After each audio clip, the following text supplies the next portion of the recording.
नमस्कार, मावळ न्यूजमध्ये आपलं स्वागत. मी सुभाष भांडे आणि आपण पाहताय लोकप्रिय न्यूज चॅनल मावळ न्यूज. जवळच्या इंद्रायणी नदीचे पाणी ओसरले, मात्र वाडिवळेच्या अंडरपास रेल्वे बोगद्याचे पाणी अजूनही काठोकाठ तुडुंब भरलेले आहे. रेल्वेच्या गलथानपणामुळे 15 ते 20 गावांचा संपर्क तुटलेलाच आहे. थोराण, जांभवली, वडिवळे, कोळवाडी, घोडोबा, उंबरवाडी, खांडशी, नेसावे, बुधवडी, वाडिवळे, वळक, मुंढावरे आदी 15 ते 20 गावांचा संपर्क तुटलेलाच आहे.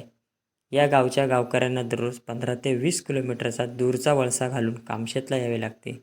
कामगार, विद्यार्थी, नोकरदार, महिला वर्ग यांचे खूप मोठे हाल होत आहेत.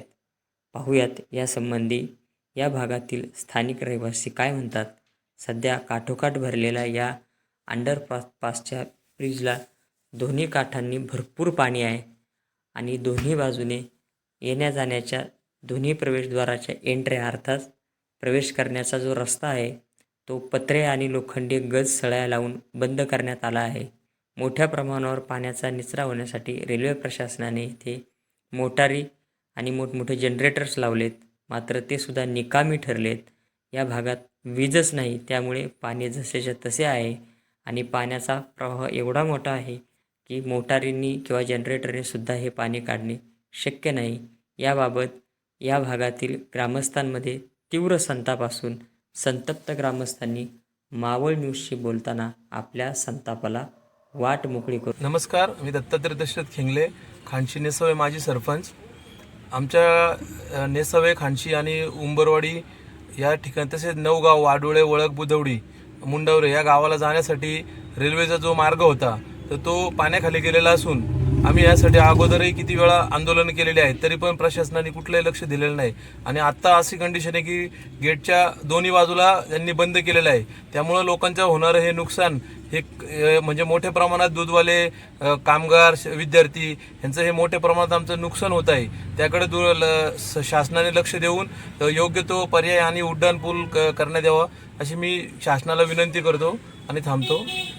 आम्ही राहणार खांडशी. मी शिवराम सखाराम शिंदे, राहणार खांडशी. रेल्वे भुयारी मार्ग पाणी तुंबल्यामुळं जवळजवळ साधारण 20 गावांचा संपर्क तुटलेला असून प्रत्येक विद्यार्थी असन, कामगार वर्ग असन, दुग्ध व्यावसायिक असतील, सर्वांना खूप ह्याचा त्रास व्हायला लागलेला असून कमीत कमी आहे ना वळसा घालून 10 किलोमीटर जायला लागतं. बाकीचे गावं 20 ते 25 किलोमीटर आहेत. बरं 10 किलोमीटरचा वळसा घालून जायला लागतं. तरी प्रशासनाने, रेल्वेने काहीतरी त्याची दखल घ्यावी अशी विनंती आहे. वळक गाव तिथून यायला लागलो. वळक, मुंडावरे तिथं हवेली पाथराव म्हणून काम केलं. येण्याचा रस्ता बंद आहे. किती दिवस झाले बंद आहे रस्ता? 4-5 दिवस झाले.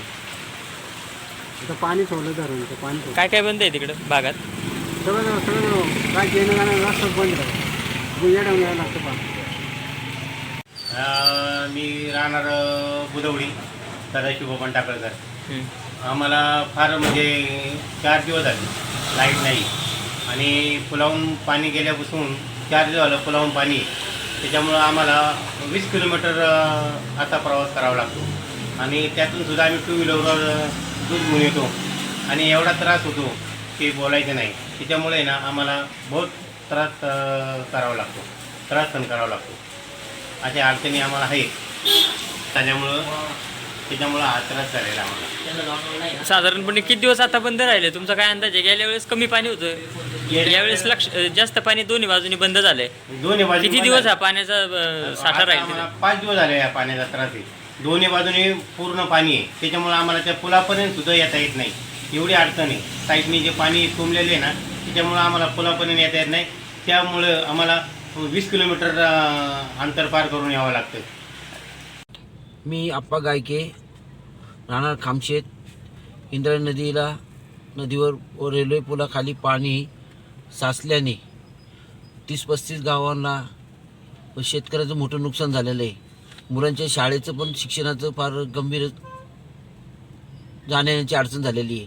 तर त्यामुळं रेल्वे प्रशासनाने लवकरात लवकर पाणी काढून शेणी येण्याचा रस्ता मार्ग आहे. रोपं गाळांनी सगळी भरून गेलेली आहे व कामशेतला येणारा रस्ता खामशेतून तो भुयारी मार्ग असल्याने तिथं पाणी साचल्याने अख्ख्या मार्केटला येण्याचा रस्ता बंद आहे. तर त्या येण्यासाठी मुंबई पुणे हायवेनी यायला लागतं आणि तिथं ॲक्सिडेंटचं प्रमाण वाढतं की ट्रक वगैरे थांबत नाही, गाड्या बघत नाही आणि पाऊस असतो, मुलं शाळेत येताना पण गाड्यांचा प्रॉब्लेम जास्त होत असतो. तरी लवकरात लवकर शासनाने याच्याकडे लक्ष देऊन त्वरित काम चालू करावं, पाणी लवकरात लवकर काढून येण्याचा मार्ग मोकळा करावा. कारण आज रेल्वे गट बंद झाल्यामुळे आज 22 गावांची वाहतूक ठप्प झालेली आहे. अंडरपासमध्ये पाणी आल्यामुळे ही वाहतूक ठप्प झालेली आहे. म्हणजे पर्याय नाही. जनतेला तुम्ही पर्याय द्या ना. पर्याय काय आहे? एक तर उड्डाणपूल, एक तर रेल्वे गेट. म्हणजे विनंती की पूर्व बंद केलेलं गेट जो आहे ते गेट आपण चालू करावं किंवा त्वरित जनरेटरच्या द्वारे मोटारी चालू करून पाण्याचा उपसा त्वरित करा आणि अंडरपास चालू करा. या ठिकाणी आपली विनंती आहे. जर आपण हे करण्यात कमी पडलात तर येत्या 8 दिवसामध्ये सर्व जनते वतीनं त्या ठिकाणी आम्हाला जलसमाधीसारखं आंदोलन करावं लागेल.